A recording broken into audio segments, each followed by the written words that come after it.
ॐ सहना भवतु सहनौ भुनक्तु सह वीर्यं करवावहै तेजस्विनावधीतमस्तु मा विद्विषावहै। ॐ शान्ति शान्ति शान्तिः। शङ्करं शङ्कराचार्यं केशवं बादरायणं सूत्रभाष्यकृतौ वन्दे भगवन्तौ पुनः पुनः। ईश्वरो गुरुरात्मेति मूर्तिभेदविभागिने व्योमवद्व्याप्तदेहाय दक्षिणामूर्तये नमः। ॐ पार्थाय प्रतिभूतिनां भगवता नारायणेन स्वयं व्यासेन ग्रथितां पुराणमुनिना मध्ये महाभारतम् अद्वैतामृतवर्षिणीं भगवती अष्टादशाध्यायिनीं अम्ब त्वामनुसन्दधामि भगवद्गीते भवद्वेषिणीम् अम्ब त्वामनुसन्दधामि भगवद्गीते भवद्वेषिणीम्।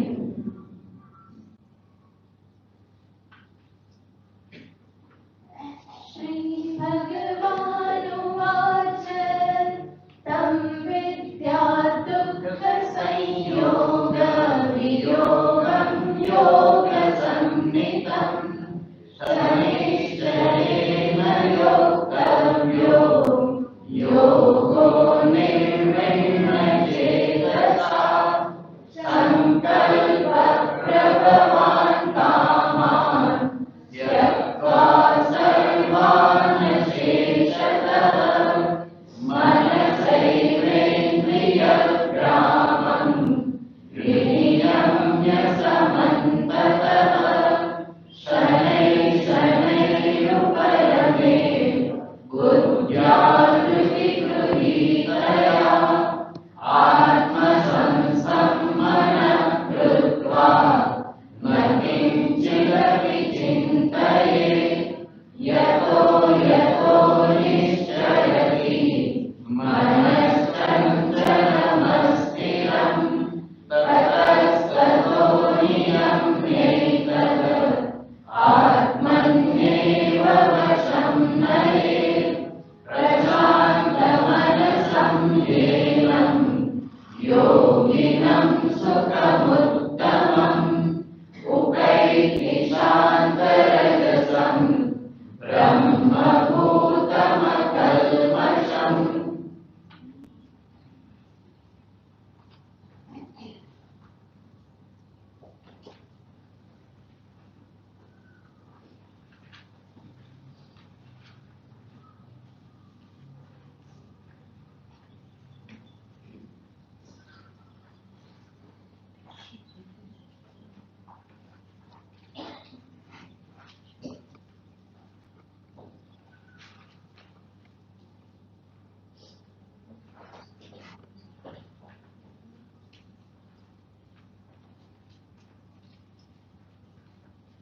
ભગવાન શ્રી કૃષ્ણચંદ્ર અર્જુનની સમક્ષ બહુ વિસ્તારથી ધ્યાન યોગનું નિરૂપણ કરી રહ્યા છે.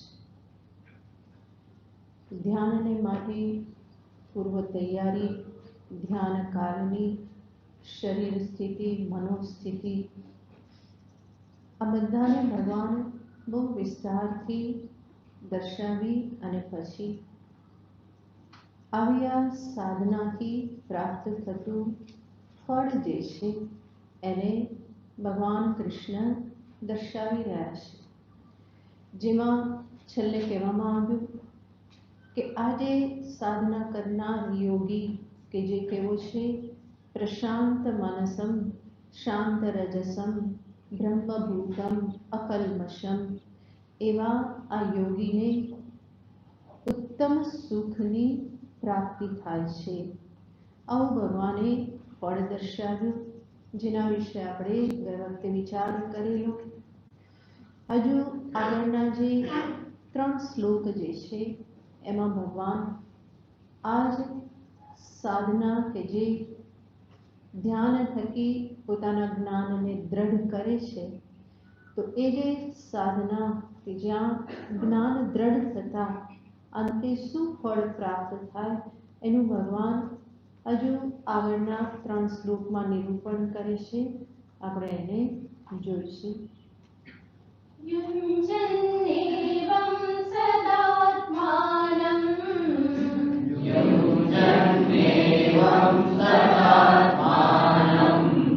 योगी विगतकल्मषः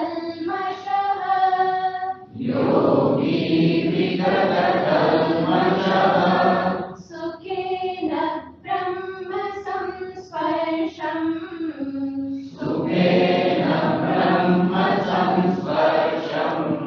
अत्यन्तं सुखमश्नुते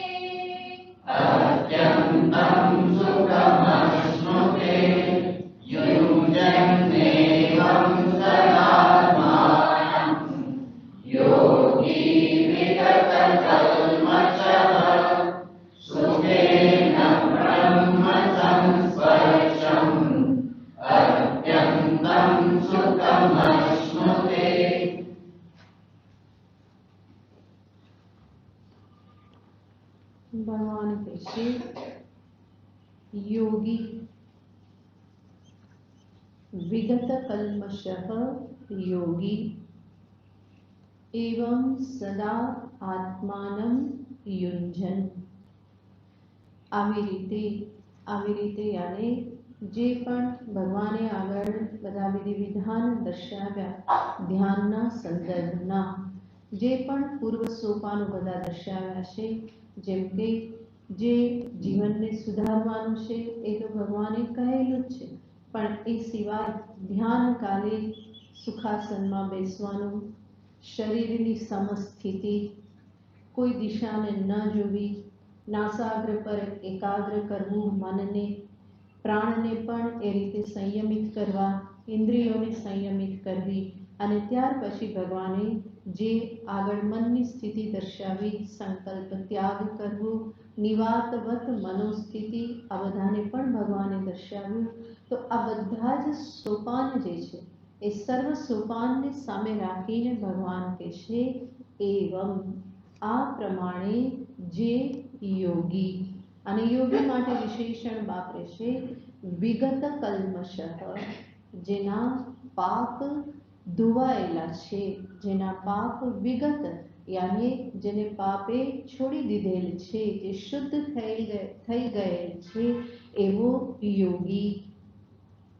એવં સદા આત્માનં યુંજન, આ પ્રમાણે સદા, ભગવાન આ શબ્દ તો છોડતા જ નથી, નિત્યમ નિરંતરમ સદા, તો અહીંયા પણ કહે છે સદા આત્માનં યુંજન, સદા નિરંતર હંમેશા આ પ્રમાણે આત્મ સ્વરૂપમાં યુંજન યાને એમાં જોડાઈ રહીને, એ નિરંતર આ ધ્યાન સાધના કરીને સદા આત્માનં યુંજન. આનાથી જ ભગવાન દર્શાવે છે કે આ કાર્ય કરવાનું છે. કેવલ શ્રવણ મનનથી કામ પૂરું થતું નથી, આગળ ધ્યાનમાં પ્રવૃત્તિ થવી જ જોઈએ. શ્રવણ મનન જે છે એ ગુરુના ઉપદેશ પૂર્વક થઈ શકે. ઉપદેશ છે એમાં શ્રવણ પણ છે, સાથે મનન પણ કરાવવામાં આવે છે. તો શ્રવણ મનન ગુરુના ઉપદેશ થકી થાય છે, પરંતુ નિધિધ્યાસન તો વ્યક્તિએ પોતાએ જ કરવું પડે છે. ગુરુ કેવલ એમાં માર્ગદર્શન આપી શકે, નિર્દેશ કરી શકે, પરંતુ કરવાનું તો વ્યક્તિએ સાધકે પોતાએ જ કરવાનું છે. અને એમાં પણ નૈરંતર્ય જાળવી અને કરવાનું છે, તો જ એ સિદ્ધિદાયક બને છે. નહીં તો 2 દિવસ આમ કરે, 4 દિવસ છોડી દે, ફરી 2 દિવસ કરે, ફરી 15 દિવસ છૂટી જાય, તો એમાં મનમાં જે સંસ્કાર પાડવાના છે એ સંસ્કાર પડતા નથી. 2 દિવસ કરીને 4 દિવસ છોડવામાં આવે તો જે 2 દિવસના સંસ્કાર પડ્યા હતા એ 4 દિવસમાં બધું ધોવાઈ જાય છે. ફરી પાછું એકડે એકથી શરૂ કરવું પડે. એટલા માટે ભગવાન કહે છે સદા નિરંતરમ આત્માનમ એવમ યુંજન. એટલા માટે કહેવામાં આવે છે કે જે કરે તો સિદ્ધિ મળે. અહીંયા કરવાનું વાસ્તવમાં બીજું કંઈ કરવાનું નથી, પરંતુ અનાત્મ વૃત્તિ નિવૃત્તિ પૂર્વક નિરંતર આત્માકાર વૃત્તિ, એને જ તો ધ્યાન કહેવામાં આવે છે. અને આ જે કરે એ જ વાસ્તવમાં આત્મજ્ઞાન કે આત્મનિષ્ઠાને પ્રાપ્ત કરે છે. શ્રવણ કાલે જરૂર સ્વરૂપ સમજાઈ જાય છે, પરંતુ શ્રવણ કાલે સમજાયેલું ફરી એ ટકતું નથી, સ્થિર થતું નથી, જીવનમાં એ વણાતું નથી. અને એટલા માટે જેનું શ્રવણ કર્યું છે એનું ફરી ધ્યાન કરવા માટે પ્રવૃત્ત થવું જ જોઈએ. ક્રિયાયુક્તસ્ય એવ સિદ્ધિ. જે કરે છે આ પ્રમાણેની ધ્યાન ક્રિયાથી જે યુક્ત છે એને જ સિદ્ધિ પ્રાપ્ત થાય છે. કેવલ બોલવા માત્રથી, સાંભળવા માત્રથી કાર્ય પૂરું થઈ જતું નથી. જન્મો જન્મના સંસ્કાર છે, વિપરીત સંસ્કાર છે, એની સામે એક યુદ્ધ જ છેડવું પડે છે, તો જ એ સંસ્કાર શિથિલ થાય છે. નહીં તો એની પ્રબળતા બહુ જ છે, અને એ પ્રબળ સંસ્કારની સામે શ્રવણ ઘણું નબળું પડે છે. તો શ્રવણ જે કર્યું એને ફરી દ્રઢ કરવાને માટે શુદ્ધ જ્ઞાનની દ્રઢતાને અર્થે આ અભ્યાસ, ધ્યાનાભ્યાસ જે છે એ અનિવાર્ય બની રહે છે. અને એટલા માટે જ કહેવામાં આવે છે કે કોઈને કોઈ રીતે મનને આમાં લગાવી રાખો. આવો ધ્યાનાભ્યાસ ન થાય તો પણ મનને સંસાર ચિંતનમાં લગાવવાનું નથી.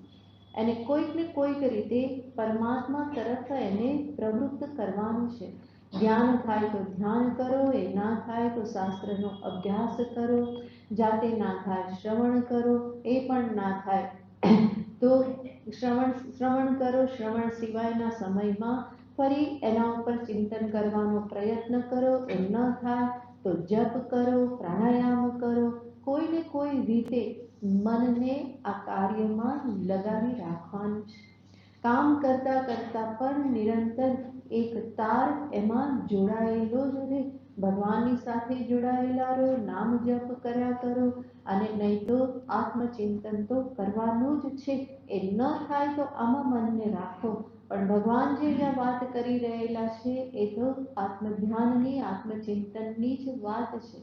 ફરી ફરીને અનાત્માકાર વૃત્તિ બને તો એને હટાવી આત્માકાર વૃત્તિ બનાવો. ફરી ફરીને યાદ રાખો કે હું આ દેહાદી નથી, હકીકતમાં હું ચૈતન્ય સ્વરૂપ જ છું. અને આ ચેતન સ્વરૂપતા કોઈનાથી અજાણી નથી. બધા જાણે જ છે કે હું ચેતન છું. બસ એ જ જ્ઞાનને દ્રઢ કરવાનું છે. શ્રવણમાં પણ એ જ બતાવવામાં આવે છે. સ્વરૂપ શું છે? આ ચૈતન્ય સ્વરૂપ છે. દેહાદી એ હકીકતમાં તારું સ્વરૂપ નથી, પણ એના દ્વારા જેના દ્વારા દેહાદીની ક્રિયા થાય છે એ હકીકતમાં તું છે. શરીરાદી તું નથી. શરીરાદીને જે જાણનારો છે એ ક્ષેત્રજ્ઞ તું છે, અને ક્ષેત્રજ્ઞ એ ચૈતન્ય જ છે. તો ફરી ફરીને પોતાની આ ચૈતન્ય સ્વરૂપતા જે છે એને ફરી ફરીને સ્મરણ કરવાનું છે. શાંતિથી બેસી અને એનું સ્મરણ કરો. વ્યવહાર કાલે પણ ફરી ફરી એનું સ્મરણ કરો. તો એને જ ભગવાન અહીંયા કહે છે સદા એવમ યુંજન. હા, જરૂર આ કાર્ય કરવાને માટે શુદ્ધિની આવશ્યકતા છે.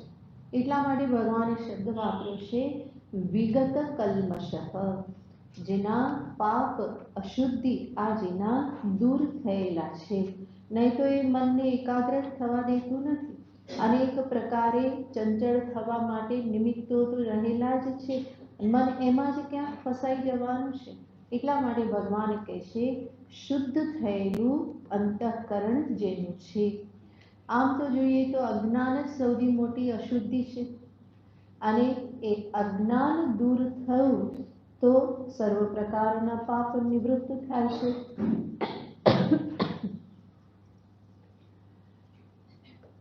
એ અજ્ઞાન જે છે એ બીજી બધી અશુદ્ધિ રૂપે પણ પ્રગટ થતું હોય છે. કામ, ક્રોધ, લોભ, મોહ, મદ, માત્સર્ય આ બધું જે છે એના મૂળમાં તો સ્વરૂપનું અજ્ઞાન જ છે.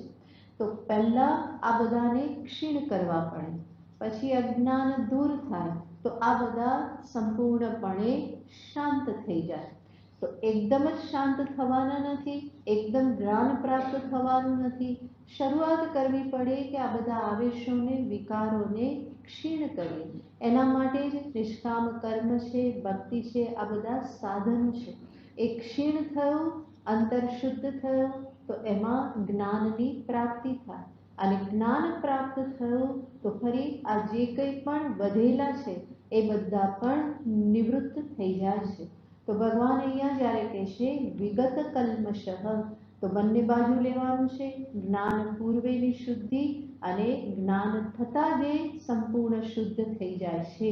તો એવો આ યોગી જે છે એ સુખેન બ્રહ્મ સંસ્પર્શમ અત્યંતમ સુખમશ્નુતે. ભગવાન કહે છે કે એ સુખેન બ્રહ્મ સંસ્પર્શમ અત્યંતમ સુખમશ્નુતે, સુખને પ્રાપ્ત કરે છે. કેવા સુખને? અત્યંત સુખને. અને આ અત્યંત સુખ કેવું? તો ભગવાન કહે છે બ્રહ્મ સંસ્પર્શજમ, બ્રહ્મના સંસ્પર્શથી ઉત્પન્ન થયે. જેવી રીતે વિષય સુખ જે છે તો વિષય સુખને કહેવાય વિષય સંસ્પર્શજ સુખ. વિષયના સંપર્કથી અને જ્ઞાનથી જે સુખ ઉત્પન્ન થયું એને કહેવાય વિષય સંસ્પર્શજ સુખ. હકીકતમાં સુખ અને દુઃખ જે છે એ માત્ર જ્ઞાન રૂપ જ છે. જ્ઞાનથી જુદા સુખ દુઃખ કંઈ જ નથી. એટલા માટે વિષય સંસ્પર્શજ સુખ અને વિષય જ્ઞાનથી પ્રાપ્ત થયેલું સુખ. કોઈ પણ સુખ જે છે એ આપણે જોયેલું છે કે જ્ઞાન રૂપ જ છે. તમે જીભ પર કંઈ મૂકો અને તમને એ રસનું જ્ઞાન થાય છે. ગુલાબજાંબુ ખાધું તો શેનું જ્ઞાન થાય છે? એ માધુર્ય, મીઠાશનું જ્ઞાન થાય છે. જો જ્ઞાન ન થાય તો સુખ પણ નથી, સુખ દુઃખનો ભોગ પણ નથી. તાવ આવ્યો હોય ને મોઢામાં કંઈ મૂકો તો કંઈ ભાન થતું નથી, તો એ કોઈ ભોગ થતો નથી, ત્યાં સુખ થતું નથી. તો જે પણ સુખ કે દુઃખ જે છે એ જ્ઞાનરૂપ છે. તો વિષય સંસ્પર્શજ સુખ અને વિષય જ્ઞાનથી જે પ્રાપ્ત થયું એવું સુખ. એવી જ રીતે બ્રહ્મ સંસ્પર્શજ સુખ, એનો અર્થ છે બ્રહ્મના જ્ઞાનથી પ્રાપ્ત થયેલું. સંસ્પર્શ અને બ્રહ્મનો કોઈ સ્પર્શ કરવાનો નથી. ફરી પાછો કે જ્ઞાન થયું અને શું થઈ ગયું? બ્રહ્મને ક્યાંક અડીને આવી ગયા તો એનાથી સુખ થયું એવું નથી. એટલા માટે વિષય સુખને આપણે જાણીએ છીએ તો એને એ રીતે સમજીએ છીએ કે વિષયના સંપર્કથી, ઇન્દ્રિય થકી વિષય સંપર્ક થયો અને સુખ થયું. પણ બ્રહ્મ સંપર્ક એવી રીતનો નથી, કારણ કે એ જ્ઞાન વખતે બ્રહ્મ અને બ્રહ્મનો સ્પર્શ કરનાર બે જુદા રહી જતા નથી. એટલે સંસ્પર્શ જે સુખ તો સમજવાનું કે એ જ્ઞાન થકી જ્ઞાત બ્રહ્મ સુખનો હેતુ છે. અજ્ઞાત બ્રહ્મ સંસાર હેતુ છે, અવિદ્યા છે, અજ્ઞાન છે, માયા છે.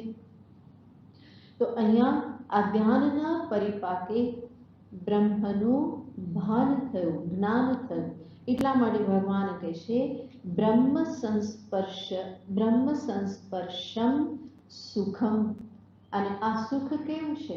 અત્યંતમ સુખમ. અત્યંતમ સુખમ એનો અર્થ કે જે સુખ નિત્યનું સુખ છે.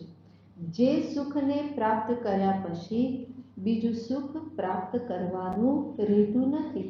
તો એવા સુખને ભગવાન અહીંયા કહેશે અત્યંતમ સુખમ. આગળ પણ આ પ્રમાણે જ ભગવાને કહેલું હતું.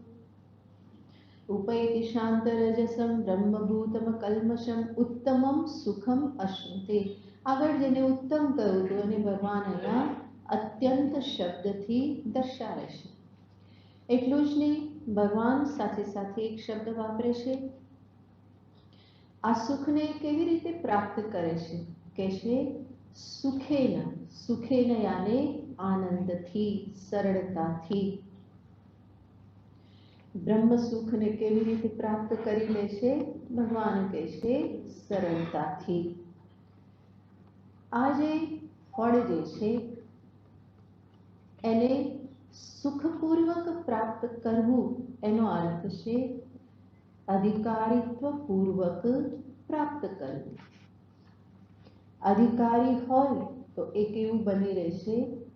સરળ બની રહેશે, સુખપૂર્વક પ્રાપ્ત થનારું બની રહેશે. અને અધિકારીત્વ ન હોય તો આ સાધના કષ્ટમય બની રહેશે. એટલા માટે બે પ્રકારના સાધક કહેવામાં આવે છે. એક તો કહેવામાં આવે છે કે જેણે જ્ઞાન પૂર્વે કર્મ અને ઉપાસના યાની ભક્તિ કરેલી છે. તો એવો જે સાધક જે છે જેણે નિષ્કામ કર્મ અને ભગવત ભક્તિ થકી અંતરની શુદ્ધિ કરેલી છે, અંતરને નિશ્ચલ કરેલું છે, તો એવા સાધકને માટે આત્મજ્ઞાનની સાધના સરળ થઈ જાય છે. બ્રહ્મ વિદ્યા પ્રાપ્તિની સાધના સરળ થઈ જાય છે. એવા સાધકને શાસ્ત્રીય ભાષામાં કહેવાય છે કૃતોપાસ્તી. કૃતોપાસ્તી આને જેને ઉપાસના જેને કરેલી છે.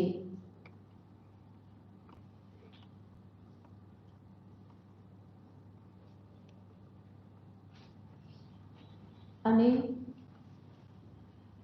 બીજા સાધક કે જેને કહેવાય અકૃતોપાસ્તી.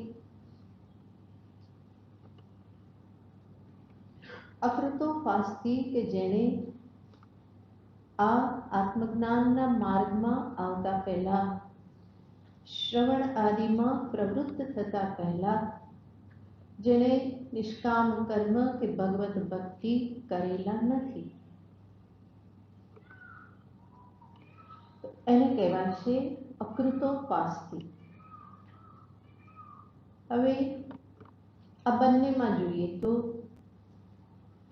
જેણે પૂર્વ કરેલ છે એના માટે પછી શ્રવણ મનન નિધિધ્યાસન આ સાધના આસાનીથી થાય છે અને એ અંત સુધી પહોંચી જાય છે. બીજા સાધક કે જેને પૂર્વ આ કરેલું નથી અને વેદાંત શ્રવણાદિમાં પ્રવૃત્ત થયા છે, અંતર એટલું શુદ્ધ થયું નથી, એટલું એકાગ્ર થયેલું નથી, તો એને પણ શ્રવણાદિ જે કર્યા છે એના થકી પોતાના મનની અવસ્થાને સમજી લેવી પડે. એ સમજી અને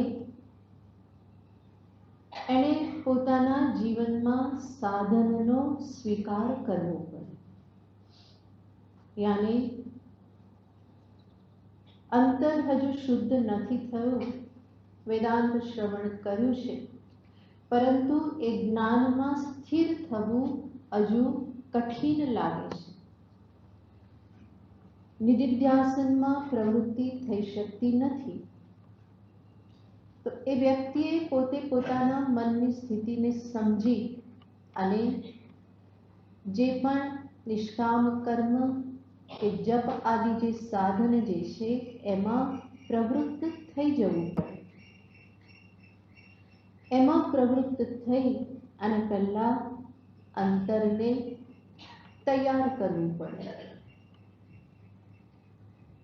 એ અંતર તૈયાર થઈ ગયું, શુદ્ધ થયું, એકાગ્ર થયું, તો પછી શ્રવણ જે કંઈ પણ કરેલું છે એને દ્રઢ કરવાને અર્થે નિદિધ્યાસનમાં પછી એ પ્રવૃત્ત થઈ જશે. તો અકૃતોપાસથી છે એને અંતરમાં એવું અભિમાન નહીં રાખવું જોઈએ કે હવે તો મેં વેદાંત શ્રવણ કરી લીધું, હવે તો હું ઉત્તમ અધિકારી છું, હવે આ બધું ભક્તિ આદિ કરવાની મારે કોઈ જરૂર નથી, આવું અભિમાન નહીં રાખવું જોઈએ. હા, એ કર્યા વગર પણ વેદાંત ચિંતનમાં મન લાગતું હોય, શાસ્ત્ર અભ્યાસમાં મન લાગતું હોય, તો જરૂર એના થકી પણ પુણ્ય પ્રાપ્ત થાય છે અને અંતર શુદ્ધ થાય છે. પરંતુ એ ન થઈ શકતું હોય તો વેદાંત શ્રવણ કરતા કરતા પણ સાથે સાથે આ ઉપાસનાનો આશ્રય લેવો જોઈએ. અને એ કરતા કરતા મન તૈયાર થઈ જાય તો આગળ જતા નિદિધ્યાસનમાં પ્રવૃત્તિ થશે, ધ્યાન સાધના થશે અને અંતે બ્રહ્મમાં નિષ્ઠા પણ પ્રાપ્ત થઈ જશે.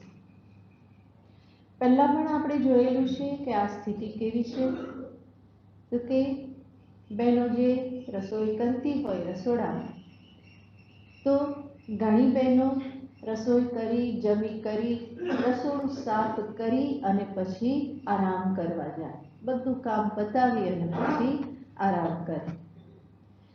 કેટલીક બહેનો શું કરે, રસોઈ બનાવી લે, જમી લે, પછી એમને છોડી આરામ કરી લે પહેલા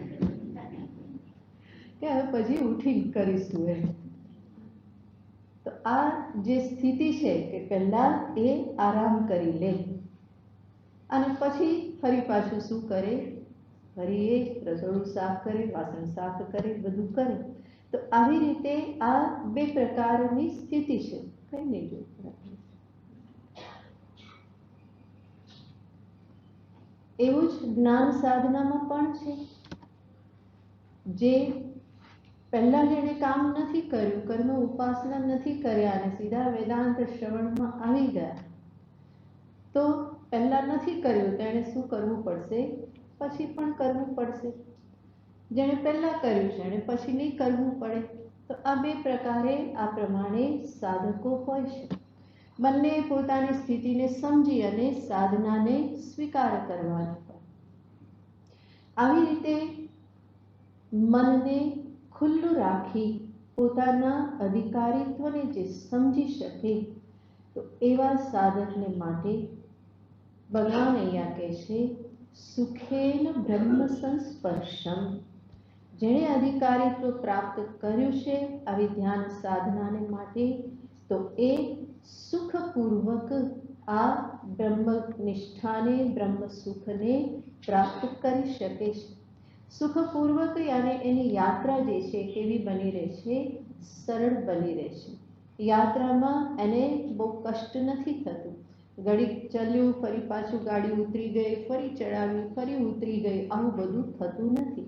અને એવું ન થાય, રસ્તો સીધો સરળ હોય તો યાત્રા કેવી બની રહે, સુખપૂર્વકની બની રહે. સુખથી યાત્રા થઈ અને ફરી ફરીને ડાયવર્ઝન આવ્યા કરે તો એ યાત્રા કેવી લાગે, એમાં ટાઈમ પણ બહુ લાગે અને થાક પણ બહુ લાગે. કારણ કે ડાયવર્ઝન આવ્યું તો ત્યાં તો સીધો રસ્તો તો હોવાનો નહીં, ખાડા ખબડા બધા હોવાના જ છે. તો ફરી ફરીને ઉતરી જવું પડે, ફરી ગાડી ચડાવો, સ્પીડ ઓછી થઈ જાય, આ બધું થયા કરે. તો એવી યાત્રા જે છે એ કષ્ટદાયક બને છે.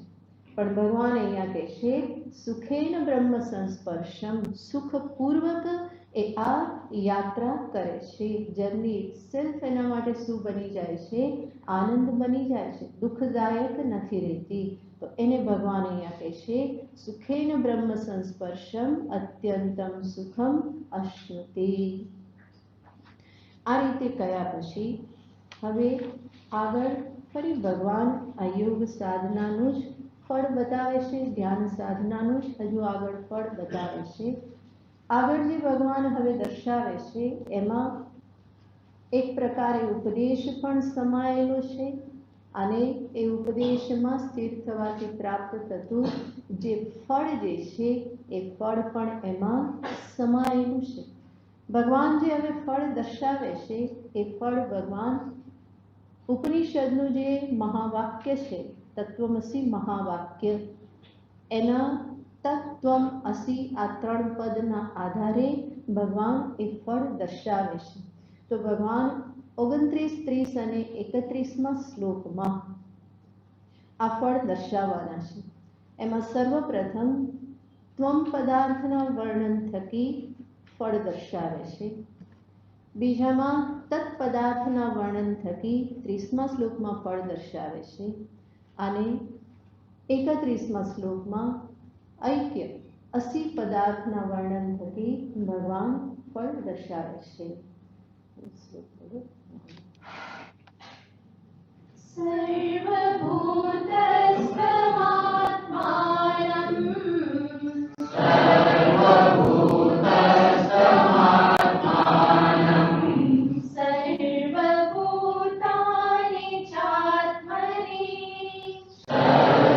सर्वभूतानि चात्मनि ईक्षते योगयुक्तात्मा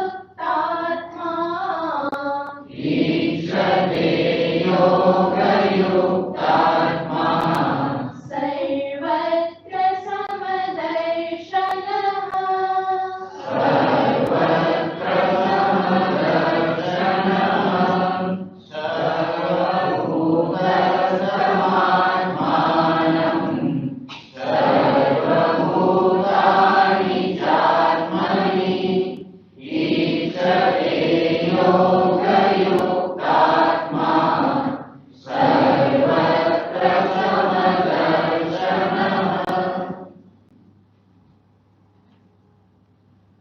તો આપણે જોયું એ પ્રમાણે ભગવાન તત્વમસી મહાવાક્યના આધારે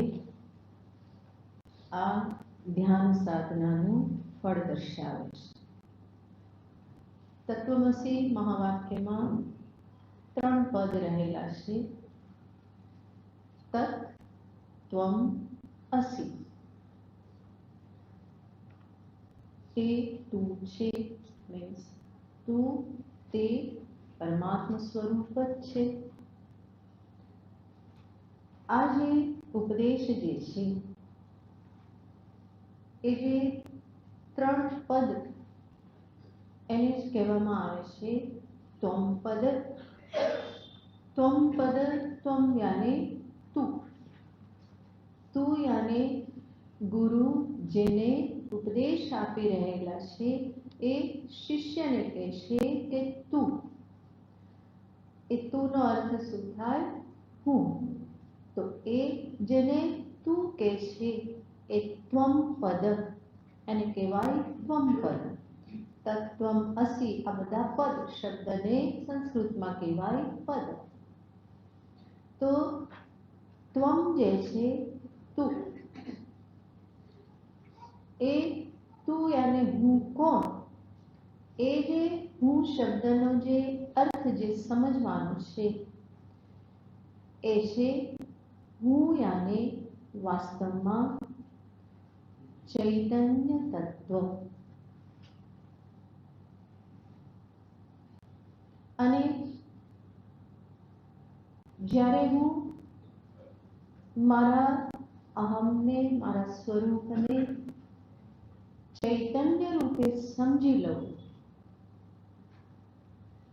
તો પછી શાસ્ત્ર કહેશે કે આ એક શરીરમાં અભિવ્યક્ત થતું ચૈતન્ય એ હકીકતમાં આટલું જ નથી, શરીર જેટલું જ, પરંતુ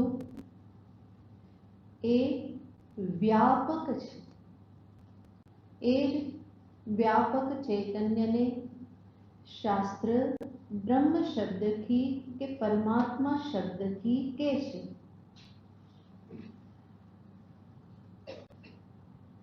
તો જ્યારે તત્વમ અસી કહે છે તો એનો અર્થ એ જ છે યદેવ સાક્ષી ચૈતન્યમ તદેવ વ્યાપક બ્રહ્મ ચૈતન્યમ. એ જ તું બ્રહ્મ સ્વરૂપ છે. તો આ રીતે ત્વમ પદ, તત્પદ અને બંનેનું ઐક્ય. આ જ છે સમસ્ત શાસ્ત્રનો ઉપદેશ. વેદાંતાનામ આદિમધ્યાવસાનાનામ બ્રહ્માત્મન્યેવ તાત્પર્યમ. સમસ્ત વેદ શાસ્ત્ર, ઉપનિષદ શાસ્ત્ર, એનું તાત્પર્ય શેમાં છે? આ આત્મા બ્રહ્મ છે. આ ઉપદેશમાં જ તાત્પર્ય છે. ભગવાન આ જ મહાવાક્યને સામે રાખી અને સમસ્ત ગીતાનો ઉપદેશ આપી રહેલા છે. હવે અહીંયા ભગવાન ધ્યાન સાધનાનું ફળ દર્શાવે છે. જે તત્વમસી મહાવાક્યનું ઉપદેશ કાલે શ્રવણ કરેલું છે, જે તત્વમસી મહાવાક્યના અર્થ ઉપર ફરી ફરીને ચિંતન થયેલું છે, યુક્તિપૂર્વક, દ્રષ્ટાંતપૂર્વક, અને એવું જે શ્રુત અને મત, એવું જે તત્વમસી મહાવાક્ય કે જેનો અર્થ આત્મસાત કરવાને માટે જે આ નિધિધ્યાસન રૂપી સાધના ભગવાન દર્શાવી રહેલા છે, એ થવાથી અંતે જે ફળ પ્રાપ્ત થાય છે એને પણ ભગવાન આ 3 પ્રકારે દર્શાવે છે. 29, 30 અને 31માં શ્લોકમાં ભગવાન આ જ એક પદને લઈને સર્વપ્રથમ ભગવાન ત્વમ પદાર્થ, હું, ત્વમ યાને હું, આત્મતત્વ, આત્મ સ્વરૂપ જે છે એને સામે રાખી અને ભગવાન ધ્યાન સાધનાના ફળનું વર્ણન કરે છે. જેમાં ભગવાને કહ્યું સર્વભૂતસ્થમાત્માનમ સર્વભૂતાનિ ચ આત્મનિ. 29મો શ્લોક. ઈક્ષતે યોગયુક્તાત્મા સર્વત્ર સમદર્શનઃ. જેમાં ભગવાન કહેશે સર્વભૂતસ્થમાત્માનમ, સર્વભૂતોમાં રહેલા આત્માને જુએ છે, ઈક્ષતે, અને સર્વભૂતાનિ ચ આત્મનિ, સર્વભૂતોને આત્મામાં જુએ છે. શું કહેશે ભગવાન? સર્વભૂતોમાં આત્માને જુએ છે અને પછી કહેશે સર્વભૂતોને આત્મામાં જુએ છે. સર્વભૂતસ્થમાત્માનમ, સર્વભૂતોમાં સ્થિત. ભૂત યાને સમસ્ત જીવ જગત, જડ ચેતન બધું જ આવી જાય, પણ એને ભૂત એટલા માટે કહેશે કે એક તો જે પણ જીવ જે છે એ સર્વ દેહધારી છે અને સર્વના આ બધા દેહ જે છે એ શેમાંથી બનેલા છે? પંચ મહાભૂતમાંથી બનેલા છે. અને એટલા માટે બધાને શું કહેવામાં આવે છે? ભૂત કહેવામાં આવે છે. બધાને. આપણે તો કોને સમજીએ છીએ? ઓકે, કશે પણ ભગવાન તો કોને ભૂત કહે છે? કે બધા ભૂત જ છે. એટલું જ નહીં, આ બધા જ ભવિષ્યત કાળમાં કેવા થઈ જવાના? બધા જ ભૂત જ થઈ જવાના. એક્સ મિનિસ્ટર થઈ જાય ને એવી રીતે બધા જ એક્સ થઈ જવાના છે. કોઈના દેહાદી કઈ રહેતું નથી. તો એ દ્રષ્ટિએ પણ બધા ભવિષ્યત કાળને સામે રાખીએ તો પણ બધા કેવા થઈ જાય છે? ભૂત જ થઈ જાય છે. બધા ભૂતકાળ બની રહેશે. તો બધું જ શું છે? ભૂતરૂપ જ છે. જે કંઈ પણ દેહ જે છે, તો ભગવાન અહીંયા કહેશે સર્વભૂત અને સર્વભૂતસ્થ, સર્વભૂતોમાં રહેલ આત્માને. હવે સર્વભૂતમાં આત્મતત્વને સમજવા માટે પહેલા તો મારે એ સમજવું પડે કે હું આત્મા આ શરીરથી વિલક્ષણ છું. સર્વપ્રથમ તો એ નિશ્ચય થવો જોઈએ કે હું એટલે કોણ? હું આ દેહાદિથી વિલક્ષણ. દેહ, પ્રાણ, ઇન્દ્રિય, મન, બુદ્ધિ આ બધાથી વિલક્ષણ, આ સર્વનો દ્રષ્ટા, સાક્ષી એ જ હકીકતમાં હું છું. તો પહેલા તો પોતાનો સાક્ષી ચૈતન્ય રૂપે નિશ્ચય કરવો પડે. હું યાને કોણ છું? આ દેહાદિ હું નથી, બલ્કિ દેહના કણે કણમાં વ્યાપ્ત હોવા છતાં પણ દેહથી સંપૂર્ણ અસંગ વિલક્ષણ એવું જે ચેતન સ્વરૂપ જે છે એ જ વાસ્તવમાં હું આત્મા છું. એટલા માટે આપણે અનેક વખત રિપીટ કરીએ છીએ અને પહેલો નિશ્ચય તો આ જ કરવાનો છે. આત્માના સંદર્ભની કોઈ કલ્પના કરવાની નથી. હું આત્મા એટલે કંઈ પાછું ટમટમ્યું જ્યોતિ હશે કે કંઈ એવી કોઈ કલ્પના કરવાની જરૂર નથી. આત્મા અહીંયા હશે કે નાભીમાં હશે કે આત્મા આજ્ઞાચક્રમાં છે કે બ્રહ્મરંધ્રમાં છે કે એ બધી કોઈ કલ્પનાની આવશ્યકતા નથી. આત્મા યાને આત્મા એટલે ચૈતન્ય. બોલો 5 વખત. આત્મા એટલે ચૈતન્ય. આત્મા એટલે ચૈતન્ય. આત્મા એટલે ચૈતન્ય. આત્મા એટલે ચૈતન્ય. આત્મા એટલે ચૈતન્ય. આત્મા યાને શું છે? ચેતન. જે ચેતન તત્વનો હું પોતે સાક્ષાત અનુભવ કરી રહેલો છું એ ચેતન તત્વ, એને જ શાસ્ત્ર શું કહે છે? આત્મા કહે છે. તો હું હકીકતમાં એ ચેતન તત્વ જ છું. આ દેહ તો પરિવર્તનશીલ છે.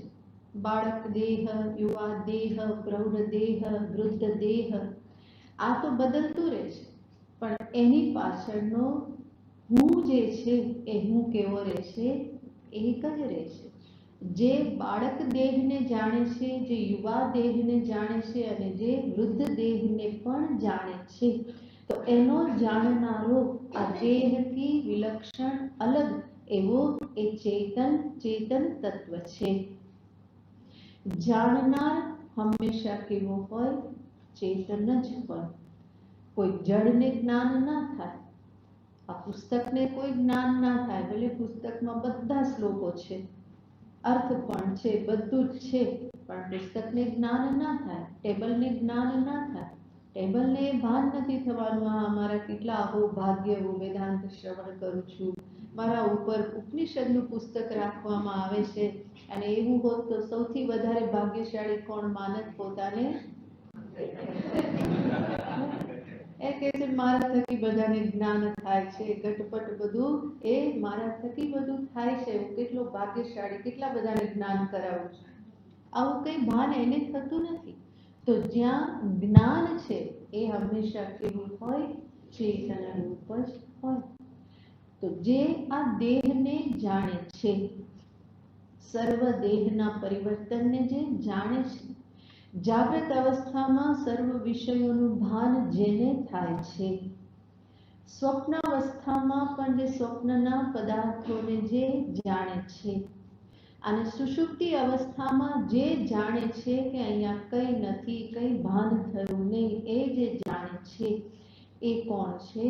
એ ચેતન તત્વ છે. એ જાગ્રતમાં પણ છે, સ્વપ્નમાં પણ છે, સુષુપ્તિમાં પણ છે. સુષુપ્તિમાં પણ એનો લય થતો નથી. નહીં દ્રષ્ટુ દ્રષ્ટેઃ વિપરિલોપો વિદ્યતે. ક્યારેય એનો લોપ થતો નથી. જો સુષુપ્તિમાં યાને રાત્રે ઊંઘતી વખતે બધા જડ થઈ જતા હોત તો કોઈ ઊંઘવા જાત જ નહીં. કારણ કે હું જડ છું જ નહીં, હું જડતાનો સ્વીકાર કરી જ ના શકું, મારું સ્વરૂપ જ નથી. તો જે જાગ્રતને જાણે છે, જે સ્વપ્નને જાણે છે, જે સુષુપ્તિને જાણે છે, ત્રણેયને જાણનાર કેટલા છે? એક જ છે. જે હું જાગ્રતનો અનુભવ કરું એ જ હું સ્વપ્ન જોઉં છું. જાગીને ફરી પાછો હું એ જ ફરી કહું છું કે મેં સ્વપ્ન જોયું, કે હું બહુ સારી રીતે ઊંઘ્યો.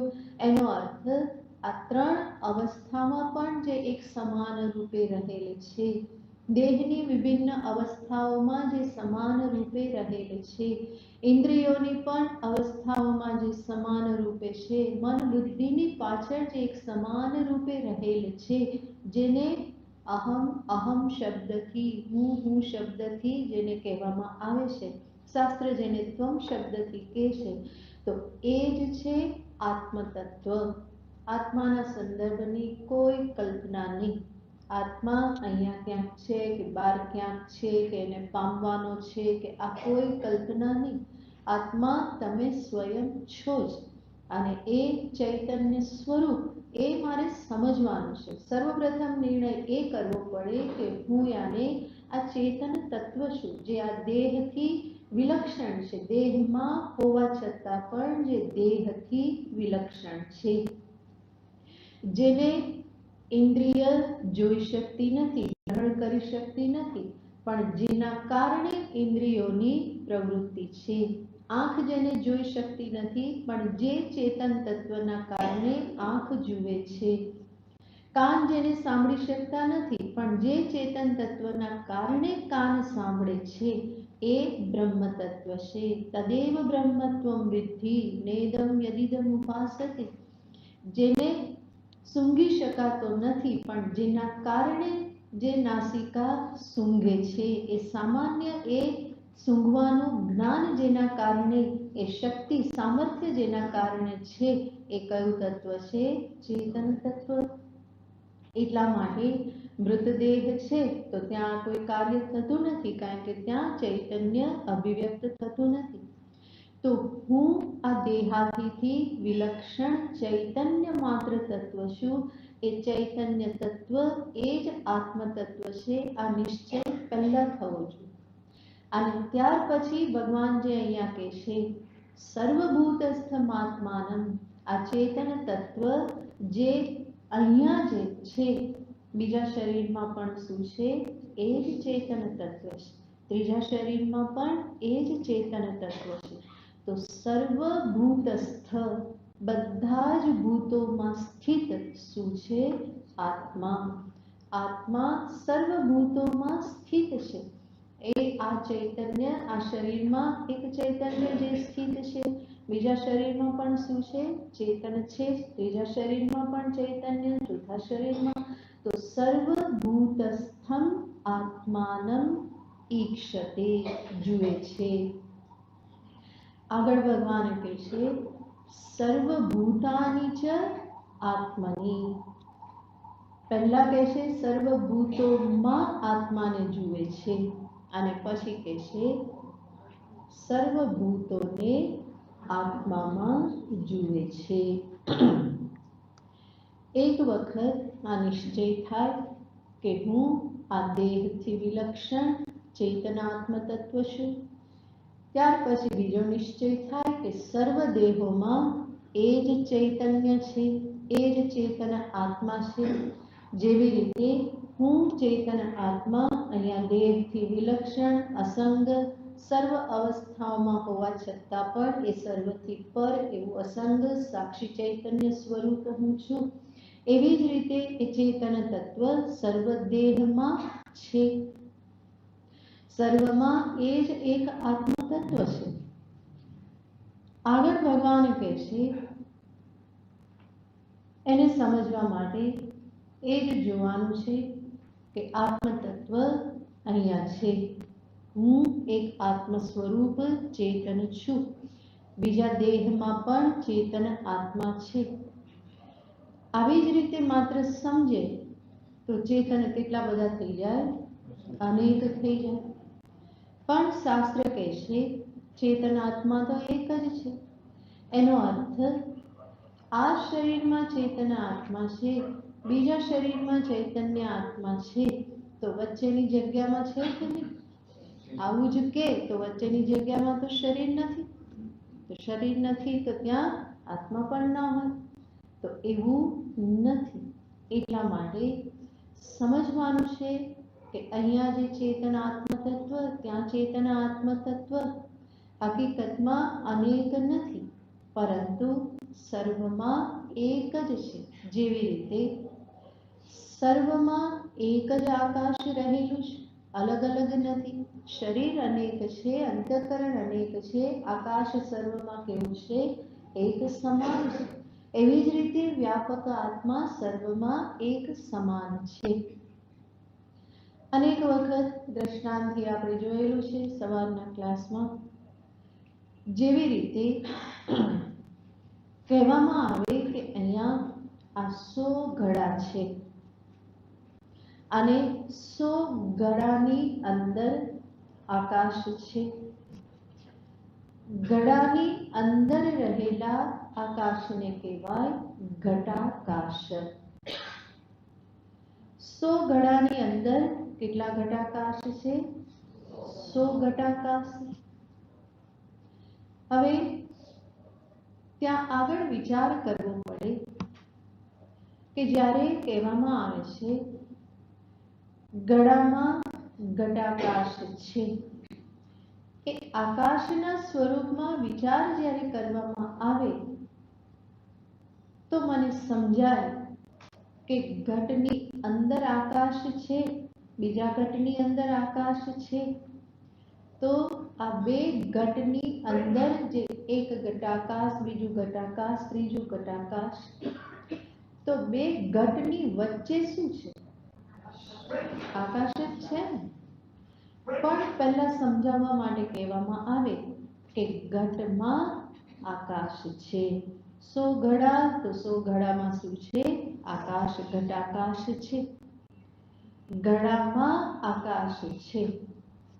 અને પછી આગળ વિચાર કરીએ, સમજાઈ જાય તો આકાશમાં ઘડાઓ છે. પહેલા ઘટમાં આકાશ છે અને પછી શું સમજાય? આકાશમાં 100 ઘડાઓ છે. તો આકાશ કેટલા થયા? એક જ.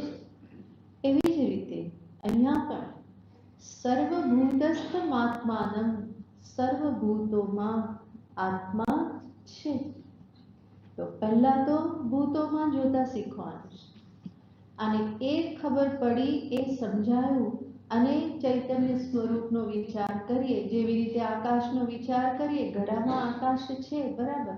તો પછી આગળ વિચાર કરીએ કે શું ઘડામાં જ આકાશ છે? આકાશને ઘડો પરિચ્છિન્ન કરી શકે અને કાપી શકે? એવું તો થવાનું નથી. એવી જ રીતે અહીંયા પણ શાસ્ત્રના આધારે એ વિચારને આગળ ચલાવવાનો છે કે આ જે ચેતન તત્વ જે સર્વમાં આત્મા રૂપે છે, હકીકતમાં શું ચેતન તત્વ અનેક હોઈ શકે?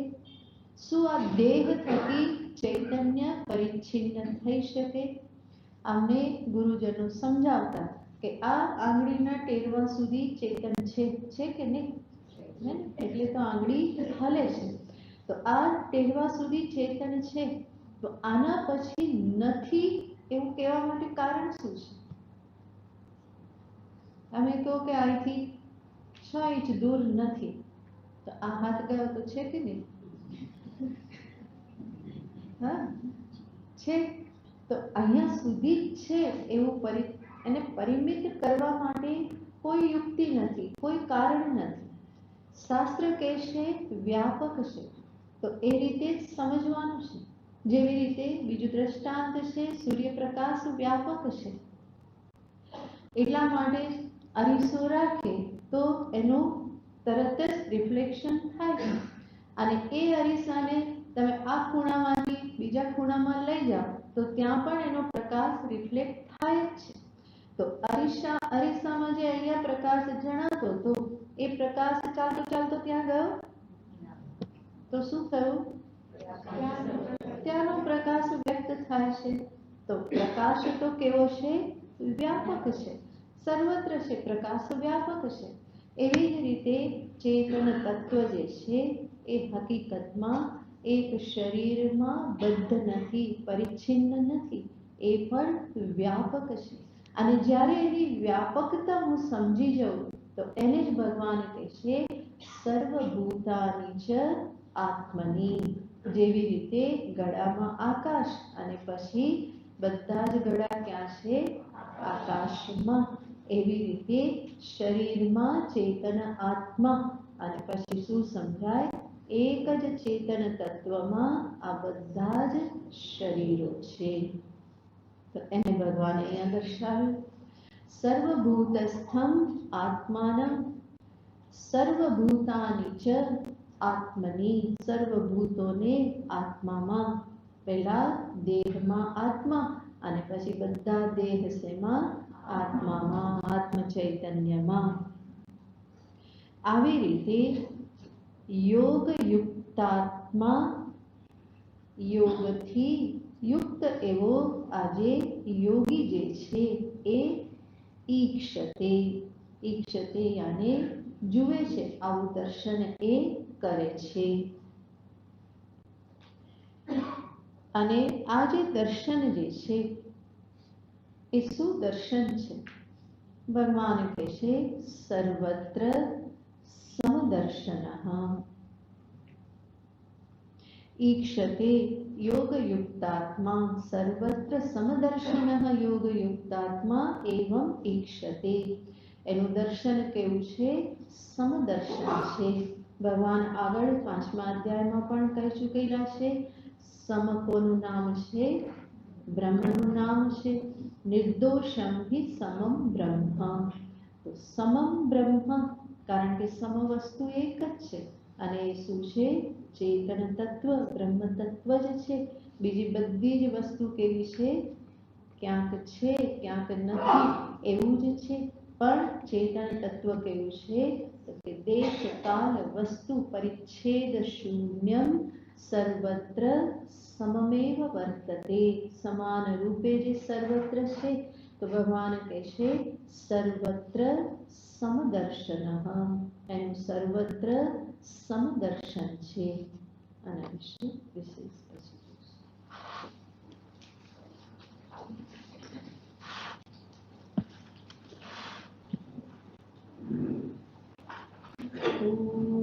પૂર્ણમદ પૂર્ણમિદં પૂર્ણાત પૂર્ણમુદચ્યતે પૂર્ણસ્ય પૂર્ણમાદાય પૂર્ણમેવાવશિષ્યતે. ઓમ શાંતિ શાંતિ શાંતિ.